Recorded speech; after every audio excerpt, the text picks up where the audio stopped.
অপরের ভুল থেকে নিজে শিক্ষা নাও, কারণ সব কিছু তোমার উপর প্রয়োগ করে শিখতে চাইলে তোমার আয়ু কম পড়বে। কোনো ব্যক্তির খুব বেশি সহজ সরল হওয়া উচিত নয়, কারণ সোজা গাছ এবং সোজা মানুষদের প্রথমেই কাটা হয়।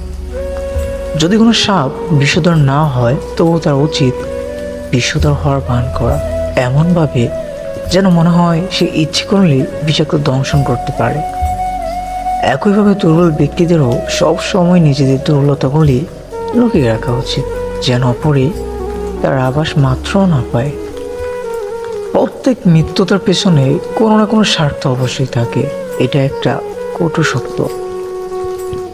কোনো কাজ শুরু করার আগে সর্বদা নিজেকে 3টি প্রশ্ন করবে।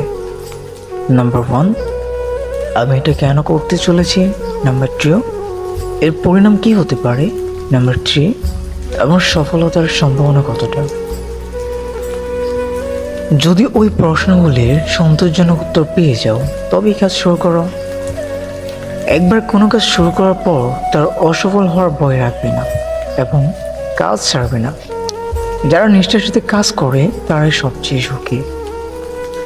সবচেয়ে বড় গুরুমন্ত্র হলো কখনো নিজের গোপন বিষয় অপরকে জানাবে না, এটা তোমাকে ধ্বংস করে দেবে।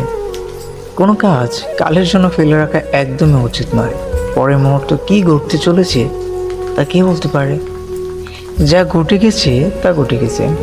যে সময় অতীত হয়েছে সেটা নিয়ে ভেবে অনুশোচনা করে সময় নষ্ট করা অর্থহীন। যদি তোমার দ্বারা কোনো ত্রুটি হয়ে থাকে তবে তা থেকে শিক্ষা নিয়ে বর্তমানকে সৃষ্টি করার চেষ্টা করা উচিত, যাতে ভবিষ্যৎকে সুরক্ষিত করা যায়।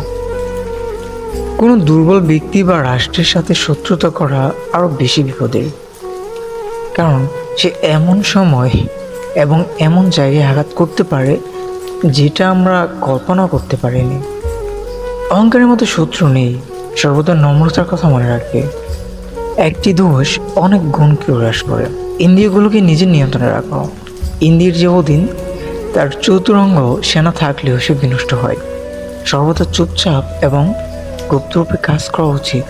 যে ব্যক্তি নিশ্চিতকে ছেড়ে অনিশ্চিতের দিকে ধাবিত হয় তার উভয় নষ্ট হয়।